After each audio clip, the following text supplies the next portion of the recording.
Хүмүүс болохоор нэгтлэн бодогч мэргэжлэг болохоор амар тийм удгартай нэг л ажиллаад автдаг гэж бододоггүй юу. Яг уулын амьдрал дээр бол нэгтлэн бодогч гэдэг чинь өөрөө цаг тутамд, минут тутамд суралцчихэд мэргэжил байхгүй юу. Тэг хүн өөрөө өөрийгөө л хөгжүүлж чадах юм бол одоо бүх юм нээлттэй. Ер нь бол нэгтлэн бодогч нартай хэлэхдээ зүгээр суралц. Зүгээр одоо ингэж суралцах зөндөө олон боломжтой тий. Энэ бүхнийг ашиглаад суралц өөрийгөө хөгжүүлэх гэж хэл.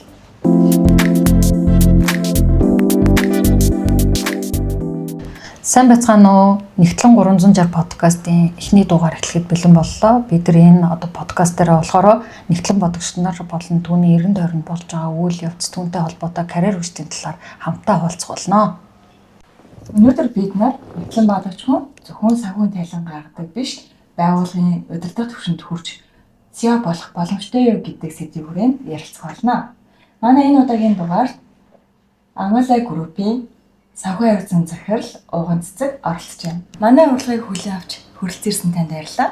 За маш их баярлалаа. Бас намайг өршөнд маш их баяртай. За уунаа чи өөрийнхөө талаар товч танилцуулаач. Намайг Ганбаатарын Уган Цэцэг гэдэг. Би 2005 он санхүү банкны Үлзий дээд сургуулийг нэгтлэн бодогч эдийн засагч мэргэжлээр төгссөн. За тэгээд 2020 оноос хойш Амалай групп компанид болохоор санхүү хэрэглэсэн захирлыг хийгээд ажиллаж байна. Нэгтлэн бодогч одоо ингээ анхны сургуулаа сонгоод эдийн засагч нэгтлэн бодогчийг сонгосон шүү дээ. Тэгэхээр энэ шийдвэрийг чи яаж анх гаргаж ирсэн бэ? Миний хувьд болохоор би бага ахын тоонд аягүй туртай хөхтэйсэн. Тэгээд аав ээж хоёр маань бол ер нь бол намайг яг нэг тийм юм сур эсвэл ийм сур гэж юусоо огт хэлдэггүй байсан. Тэгээд яг нэгтлэн болох тэр юуг санхүүгийн чиглэлээр сурах мэргэжлээ бол би яг 8 дугаар ангид бол сонгоцсон байсан. Тэгэхээр ч бүр багаасаа нэгтлэн бодогч болох гээд бүр сонгоцсон байсан юм шүү дээ. Хүмүүс болохоор чи их сургуульд орохдоо ингээд сонголтыг хийдэг шүү дээ. Тэг чинь бүр айл үжи тооны хүн болох гээд шийдсэн байсан гэсэн үг шүү дээ. Тэгээ ажлын гараа чидвэл ямар салбараас эхэлжсэн юм? Ажлын гараагаа болохоор яг дөнгөж сургууль төгсөөд үйлдвэрлэлийн компани дээрээс эхэлж байсан. Тэгээд бусад хүмүүс болохоор ер нь ингээл нэгтлэн бодогч болоод тэг ахлах болоод ерөнхий болоод гэдэг байсан бол миний хувьд болохоор би шууд ерөнхий нэгтлэн бодогчоос эхэлж байсан. Тэст амар том салбараас тэгээд айгүй том шийдвэр гаргаад. Тийм. Тухайд болохоор нөгөө амар тийм нөгөө нэг хариуцлагатай албан тушаал дээр очиж байсан. Гэтээ энэ маань болохоор эсрэгээрээ эргээд надад айгүй их тийм нөгөө юм сурах тийм боломжийг олгосон гэж боддог. Тэр чинь одоо үйлдвэр гэхээр чи одоо ялангуяа айгүй хүнд салбар тий. За энэ салбар дээр бас мэргэшиж ажилтаа мэргэжилтнүүд хүртэл баг байдаг шүү дээ тий.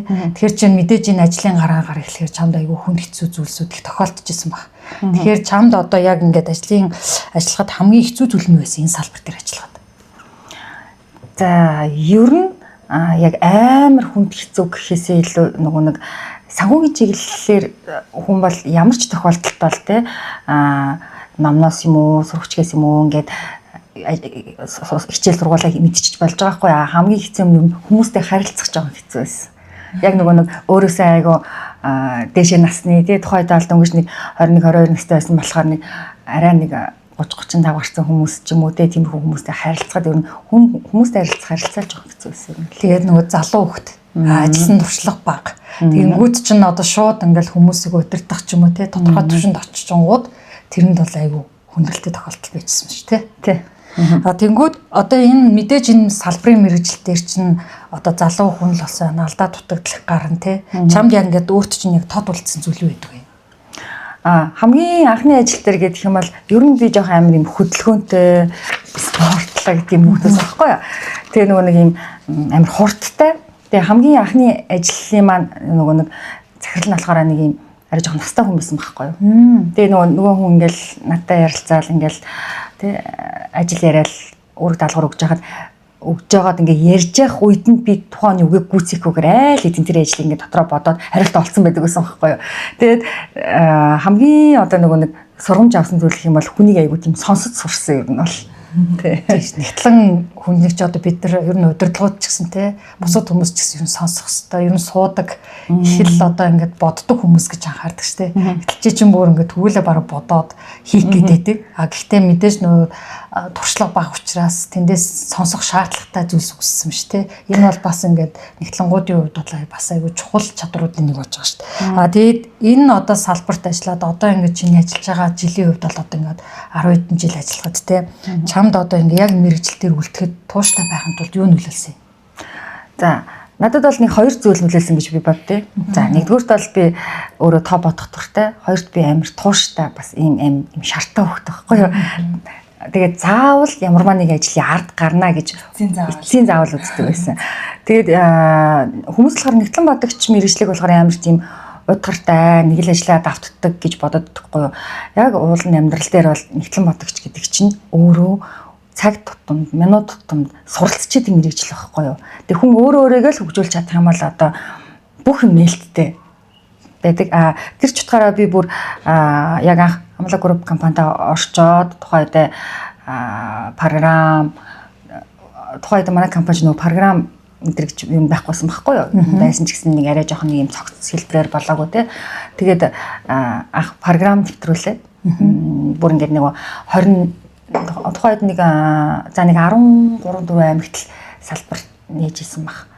Тэгээд бүх салбаруудаа онлайн болгоод те одоо бүр on time борлуулалтын мэдээ нэрдэг те одоо захирлууд маань орж ирээд шууд хүснээр конопод хараад тайлангаа борлуулалтаа гардаг байлаа шүү дээ тухайн үед бол те мэдээлэл сонсох те тэр чинь дээхийн үедээ бол одоо яг онлайн хөгжигүүд юм байсан байхгүйсэн баггүй ер нь бол тэгээд ер нь бол миний хамгийн дуртай зүйл бол ер нь бол тоо бодох дээрээс нь би өөрөө програм чиглэлийн юм ер нь бол арай дуртай. Тэгэхээр чинь мэдээж одоо энэ тууштай байдал чинь чамд нөлөөлсөн байна. Дээрээс нь тоо бодох дуртай байсан байна. Тэрний үр дүнд одоо мэдээж энэ мэргэжлийн эцэг үзэж одоо энээсээ үн цэнийг олж харах гэж энэ мэргэжилтэд үлдсэн байх нь шүү дээ. Анх та нөгөө нэгтлэн бодогчдод ажил авч ирсэн шүү дээ. Тэгэнгүүт одооний төвшөнд байгаа хоёр танд одоо хамгийн том ингээ нөгөө нэг өөрчлөгдсөн зүйл юу вэ танд? Тэр үеэс одооний төвшин хүртэл.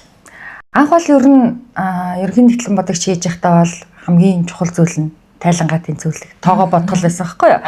За тэр маань бол байсан бол дараагийн үед нь болохоор би ерөнхийдөө гаргасан тайлангаа шинжилдэг болсон.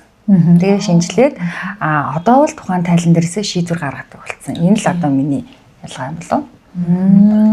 Тэгэхээр чин одоо санхүү албаны даргын ажлын байрнаас тэнгүүтээ одоо нэгтлэн бодогч байх байр суу хоёр ч бүр асар ялгаатай болчих тий. Нэг шийдвэр гаргалтын нөлөөнтэй тий. Нөгөөд нь дүн шинжилгээ хийдэг байх уу байсан биш. Тэгэхээр чин бүр бас хамаагүй эндээс чинь нөгөө одоо ур чадварын хүртэл тий сайжирсан байна гэж үзсэн чинь тий. За та өөрийгөө өдөртөгч болсон гэдгээ хизээ мэдэрсэн бэ? Ер нь ингээд хүн ер нь яг нөгөө нэг удирдах болсноо хизээ мэдэрдэг вэ гэхээр ингэдэм байлээ. Яг ингээд миний удирдлагын дор хүн ажиллаад би ингээд тухайн хүнийг зааварлаад гэхээсээ илүү надаас хин нэг хүн одоо зөвлөмж авч эхэлсэн тэр үеэс ахуулаад би ямар ч байсан нэг удирдлагын чиглэлийн хүн болсон байна гэдэг ер нь мэдэрч эхэлсэн юм байлээ. Одоо яг тэр мэдэрсэн үе чи яг хизээж яг тод санаж байна.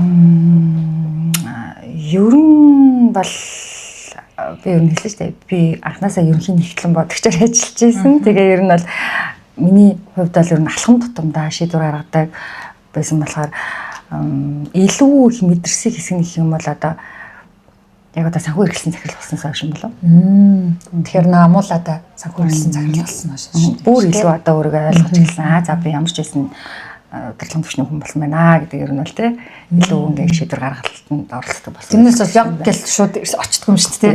Ер нь бол тэгээд шууд ингээд гинт хүн ингээд за би ста нэрээ ингээд амир тий шийдвэр гаргадаг мундаг болчлаа гэсэн юм байхгүй шүү. Тэр чинь тасралтгүй суралцсан бодно сэтгэн тий тэгжээж ер нь тэгэхээр ер нь бол чамаас үлгэр жишээ аваад эхэлсэн үеэс чи өөрийгөө тэгж мэдэрч байна тий. Тэгэхээр бас одоо бусад одоо нэгтлэн бодогч нар маань ч гэсэн тий өөрсдөө мэдрэхтэй ингэж бодох нь шүү дээ тий. Өөрөөс чинь ингээд хүн зөвлөгөө аваад өөрийг чинь зорж ирж байгаа тохиолдолд өөрийгөө удирдлагын төвчний хүн гэж бодож эхлэх нь шүү манайхаа. Тэгээ одоо нөгөө нэг стресс үүсэж байгаа штэ. Анх нөгөө нэг харилцаа амар хэцүүсэн гэдэг чийсэн. Тэгэхээр хин донд гарч байгаа стрессийг юу нь яаж зохицуулдаг вэ? Ер нь стресс юу нь яаж өдөртдөг вэ та? За миний хувьд бол бүр ингээд амар ажилласаа стресс аваад ингээл зарим хүмүүс ч бүр ингээл зүр сэтгэлтэй ортлоо ингээл стресстэй л гомдоол зовд нь шүү дээ. Би бол ерөөсөө тийм тэгж ажилтдаг хүн биш. Яг ажил амьдрал бол амьдрал гэсэн зарчимтай байдаг. Би ажил дээрээ юу вэ? Яг тэрийгэ тэндээ орхиод хаалганагаад гэртээ орж ирдэг хүн. Би бол гахалтаасаа хийж тэгээ мундаг сайн тоогооч тийм. Бэлэн хүний хамгийн ер нь хүчтэй чадвар юу гэдэг юм бол таны бодлоор?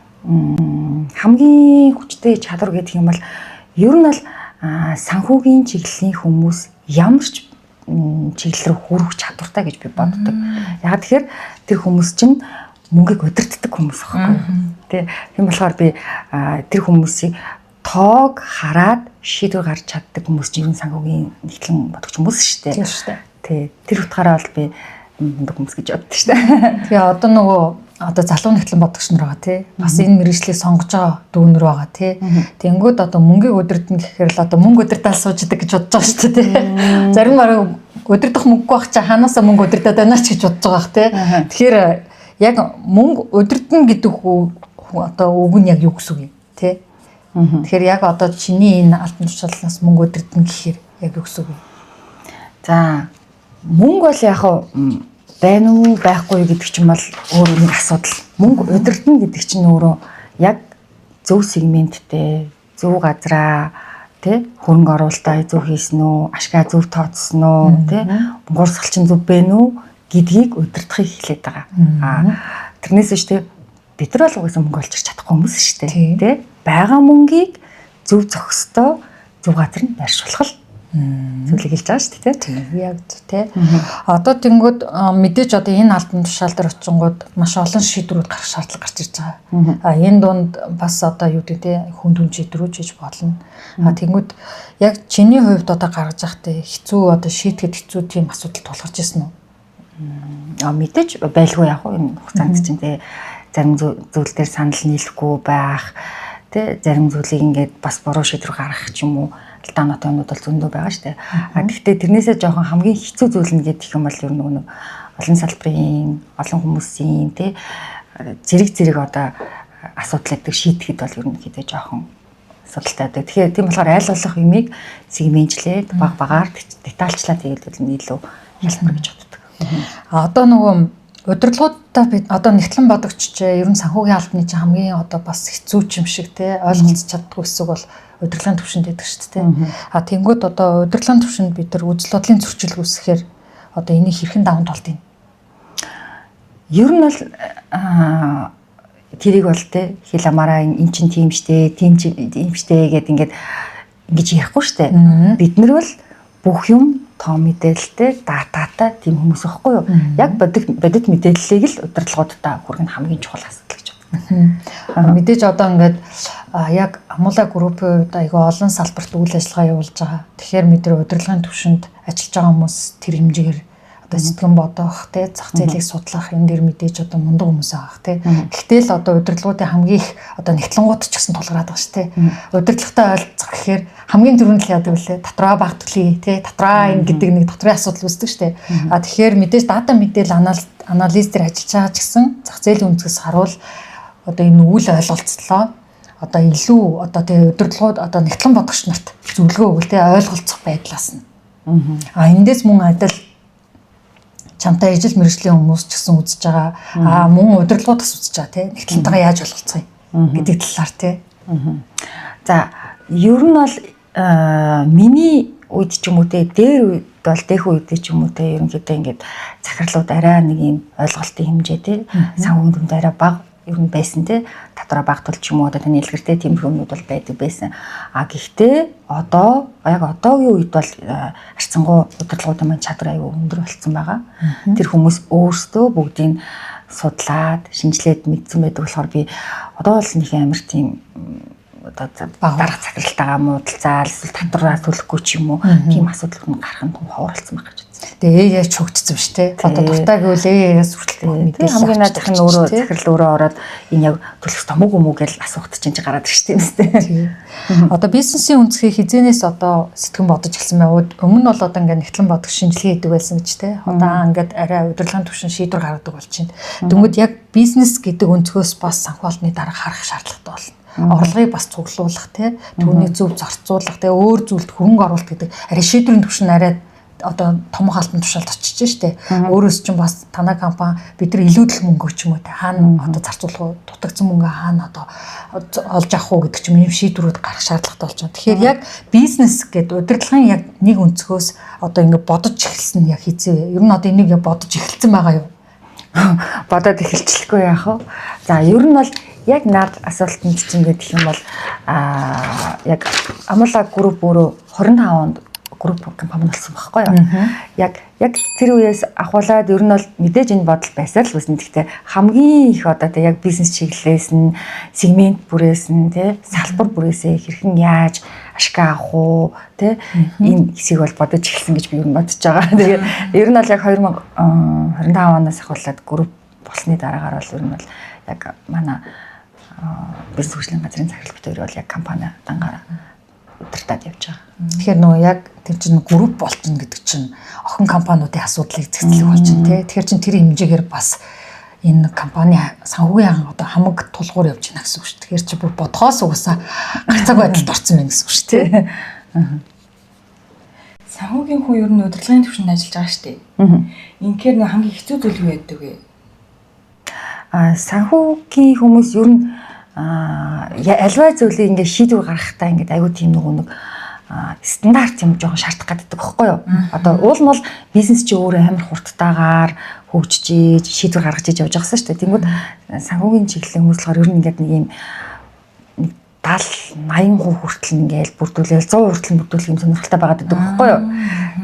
Одоо болохоор яг миний хувьд бол одоо нэг 70-80% таа байх юм бол за энийг ер нь бол за эхлүүлж болох юм даа гэсэн нэг юм тийм шийдвэр гаргах тийм чадвартай болсон хэл гэж бодож байна. Бас нэг аваа шүү дээ.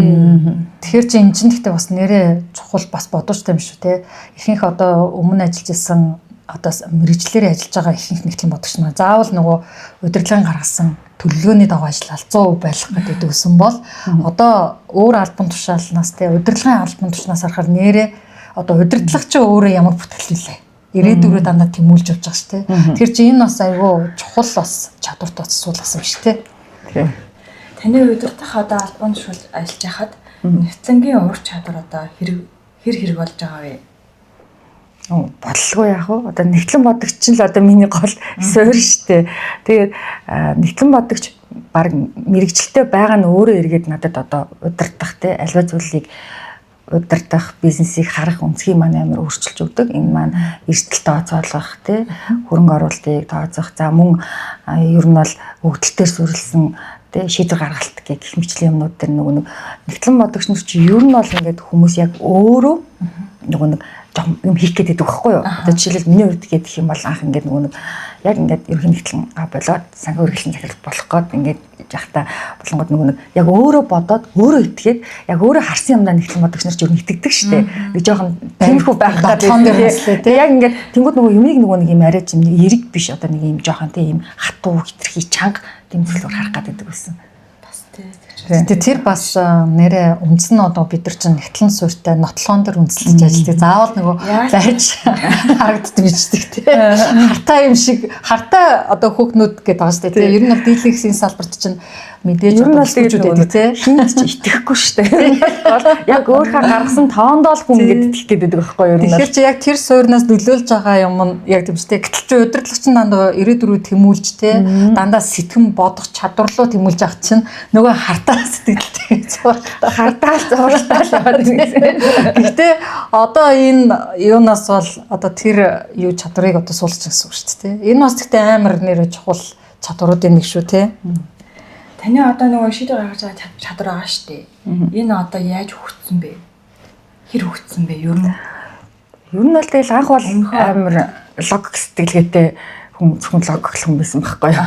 Одоо л ер нь бол аль болох нөгөө нэг шийдрийг зөв оновчтой гаргахын тулд ер нь маш их суралцж байгаа. Сурсаар л байгаа. Тэгээ ер нь бол туйлын яг үнэн эсвэл туйлын зөв гэсэн шийдэл бол байхгүй шүү дээ ер нь л тий. Тэгээ Монголын зах зээл чи өөрөө ингээд хуримтгаа тий. Тэгээд нөгөө компаниудаас айгүй их нөгөө ур чадвар ч юм уу хөрвөх чадвар шаардна.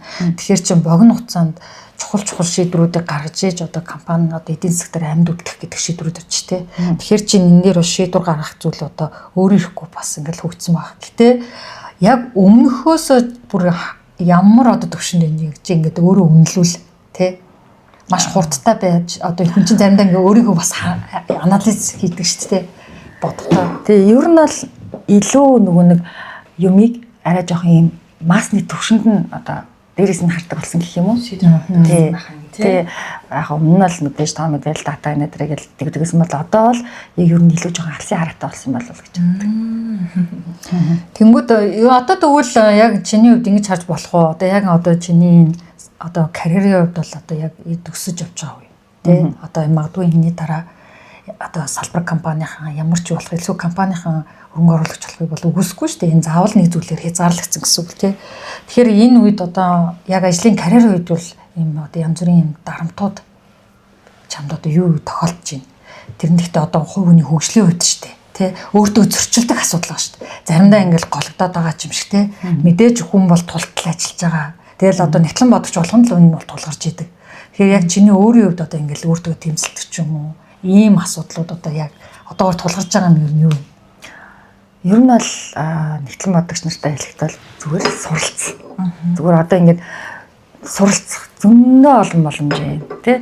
Энэ бүхнийг ашиглаад суралц өөрийгөө хөгжүүлэх гэж хэл. Одоо ингээд суралцаад хөгжөөд ингээд энэ хүн чинь хүн л юм чинь тийм одоо нөгөө уналтанд орно штэ. Тэгэнгүүт одоо чамайг баян ингэж одоо хүчрхэг болгож байгаа юм зан чанар чамд бас байна штэ. Эсвэл одоо чамайг ийм болгож байгаа юм хүрээлэлж болно тий. Яг юу нөлөөлж чинь чамд? Тэгээд хамт ажиллаж байгаа хүмүүс, байгууллага, манай өөрөө байгууллага маань маш юм нээлттэй одоо Японы стандартыг баримталдаг тийм компани. Тийм учраас нөгөө бид нар нөгөө нэг юм чөлөөтэй юм амар чөлөөтэй сэтгэдэг тий хоорондоо сайн ярилцдаг удирдлагын баг өөрөө маш чадварлаг сайн хамт олон байдаг. Соёл ураас их тий. Тэр соёл бас амар чухал шүү. Одоо ер нь бол компаниуд зарим ингээ байгууллагад оронгууд ер нь удирдлагаас хамаарч байгууллагын соёл тогтсон мэт зүг бас тий. Тэнгүүд одоо тэр удирдлага ямар байна? Энэ компани одоо соёл тогтсон байх гэсэн. Тэгэхээр чин тэр соёл бас тухайн ажилтныг үлдэхэд бас аяг нөлөөлж шүү дээ. Тий. Ер нь бол тийм шүү. Та өөрийгөө нөгөө логтой хөнгж боддог уу? Одоо алсын хараатай гэж боддог уу? Түрүүн ярих болохоор ингээд шилжсэн юм шиг ирж байсан. Тий. Ер нь логик сэтгэлгээтэй. Ямиг өөрөө маш олон юмыг дор бодож идэг. За одоо тий. Би бол ингээд зэрэг бол баг 3-4 хүнтэй бол зэрэг ингээд харьцаж хагаад ер нь толгой ажиллаж чаддаг тийм чадвартай юм баггүй юу. Тэгээ ер нь бол логик сэтгэлгээтэй байжгаад явандаа ер нь бол би илүү алсын хараатай болж эхэлсэн. Тэгэхээр нөө альбом жишээлийн тий тийм өөрчлөлт оруулсан гэсэн үг үү? Тий. Ер нь гэхдээ өөрөө их менежмент биш өөртөө их менежмент хийж гэсэн үг тий төрөлж хоолойч сайн хийн, хүүхдээ цаа харна, ажиллаа сайн хийн тий. Тэгээ ингээд дотроо ер нь бол яг хуу эмгтээчүүдийн өөсөд хэлдэг ш тий. Тэгээ ялангуяа манай нэгтлэн эмгтээчүүд бол маш их ажлыг амжуулж идэг гэж харж байгаа байхгүй. Ажлаа хийхээс гадна өөрийгөө суралц боловсруулахгүй л бол энэ бол мэргэжлийн салбар тий. Дээрэс нь энэ салбарт илүү хөгжихэд бол мэргэжлийн байхад бол өөрөө хөгжүүлэх хэрэгтэй болчихж байна. За дээрэс нь одоо бас ингээл гэр бүл ингээл олон зүйлийг авч явах болч тээ. Тэгэхээр мэдээж өөртөө ингээд менежмент сайн хийж ижил одоо энэ төвшөнд байгаа л үү. Тэглэхгүй яах вэ? Манлайлах чадвар гэдэг таны ойлголтоор. Манлайлах чадвар гэдэг бол ингээд ер нь бол миний ойлголтоор л тээ. Нэг зорилгон дор тэр олон хүмүүсийг нийтэд нь хамруулж ажиллахыг хэлж байгаа юм. Яг зөв тий. Энэ стого ярилт. Олон хүнийг голгон тэр чинь одоо бас одоо ингээд нийт хүний нөөцийн судалгаан төр хүртэл байгаа байхгүй тий. Цалин нэгдүгürt биш гэдэг тий. Манлайлах тэр хүн манлайлна гэхээр зүгээр нэг дээр нь гараад зогсоод байгаа юм бол биш шүү дээ тий. Энэ хүннээс одоо хүлээлт энэ хүнээс өгж байгаа өгөөж нь тэр хүн таалагдсан учраас одоо нэг баг болж байгаа гэсэн үг шүү дээ. Тэгэхээр одоо танаа санхүүгийн албаны баг тэгвэл маш хүчрэх баг байна шүү дээ. Ямар ч лээсэн толгойч өвдөхгүй л байгаа юм. Тийм шүү. Одоо санхүү албаны дарга хийгээд мэдээж танаа баг одоо дор ажил одоо 10 хүний багтаа бүрдэж байгаа тий. Тэгэхээр одоо яг ажилчдын хувьд гэж харахад тий багийн хувьд гэж харахад яг нэгтлэн бодогч хүмүүс одоо карьераа өсгөх боломжийг хэр ашиглаж байна? хүн болгоно ер нь янз янз л байна. За тэгтээ ерөнхийдөө маань нэгтлэнгад ерөнхийдөө жоохон хойшоо суух гэдэг. Заавал те ер нь бол ингээд зөвхөн би тоо бодно гэдээ өөрийгөө хязгаарлуулчихлахгүй байхгүй юу. Тэр хүн те яг хаана хүрэхийг зорж чинь, юу хийхийг хүсэж чинь гэдгээ маш өөрөө ингээд өөрөө өөртөө тэрийг ингээд бүр ингээд бий болгоцсон байх хэрэгтэй гэж боддог.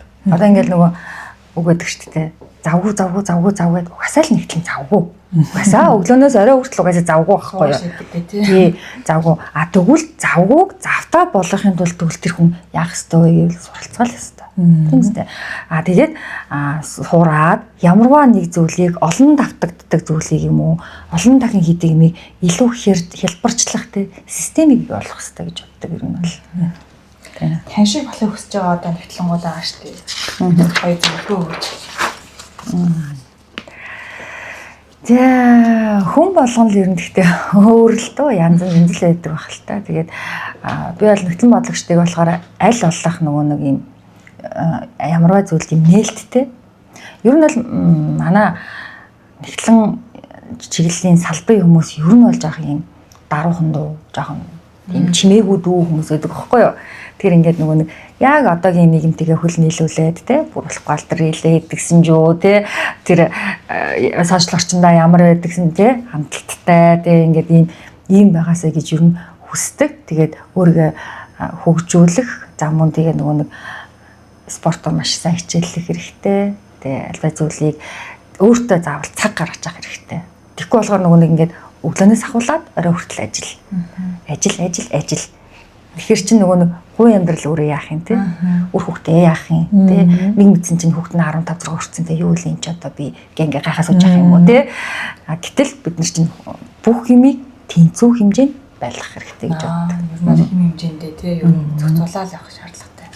Ажилчин одоо эмгтээчүүд шүү дээ мэдээж те тэгэхээр чин угаасаа яг ингээд тайлан тооцооны үеэрч завгүй өдөр бүрийн бүртгэлч завгүй. Тэгэхээр яг одоо чиний хэлж байгаагаар угаасаа өөртөө цаг гаргаж өөртөө менежмент хийхгүй бол угаасаа л биднэрт одоо ингээд те яг хүсэж байгаа тэр оргилд өгч чадахгүй. За тэгээд ууна захирлаагаа дагахыг хүсэх юм бол та саяны хэлсэн зөвлөмжүүдийг дагахад одоо энэ одоо тодорхой хэмжээний хугацааны дараа энэ ч одоо үн цэн бий болгож байгаа шүү дээ. Тэрнээс одоо өглөө босоод ингээд учиргүй санхүү алдны дараа болчоогүй шүү дээ. Тэгэхээр санхүү хэрэглэсэн захирал болохыг хүсэх юм бол тэгээд өөртөө цаг зарцуулаад өөртөө үн цэнийг бий болгох юм бол одоо энэ төвшөнд хүрэх боломжтой юм биш үү манайхаа. Одоо орчин үеийн зэнжи гэж хэлэхээр чинь тий. Тэгэхээр энэ генерашнуудын ялгаа одоо хэр ажиллагдаж байна. Ажлын ур чадвар тий өөртөө дайчлах энэ тал дээр. За ер нь бол мэдээж манай зэд үеийнхэн ч юм бол тий хуучин бидний үеийнх шиг тий ингээл яг энийг яг тийг гэл ингээл тий ингээл бас ингээд шууд тийг чарцагдаж болохгүй тэр хүмүүстэй чинь тий аль болох тэр хүмүүстэй маш зөв эрэг талаас нь харьцахыг боддог. Гэхдээ мөн стил ялгаагүй илүү чадвартай болоосоо гэж би ер нь бол бодож байна. Тэгтлэнгуудаа тэгээд аль болох өөрийгөө тэ чөлөөтэй, заавтай, мөн дээрээс нь суралцах боломжоо өөртөө олгоод тэ чөлөө цагаа, хоббигоо хөгжүүлээд тэ цагийн менежментээ зөв бариад давтагдж хийгдэж байгаа ажлыг аль болох илүү хэлбэр болгох гэж хэлэх гээд байгаа. Одоо яг үнэндээ бол AI-аар бол програм бичихэд бид нарт ямар ч асуудал алдах шүү дээ. Одоо ч давтагдаад байгаа зүйлээ тэндээ тэгвэл бичээд явчих л та тэ. Нэг захирал нь орж ирээд хөөе тэр чинь хаав ингэхэд ингээд сандраад програм уухгүй гэдэг конопо дараа гаргаад ирлээ тий. Тэр бол бүрэн боломжтой байгаа байхгүй. Би тэгээд илүү тэр нөгөө технологийн дэвшлээ ашиглаасай л гэж өнөх бодож байна. Тэгээд өөртөө одоо ажиллаад тий.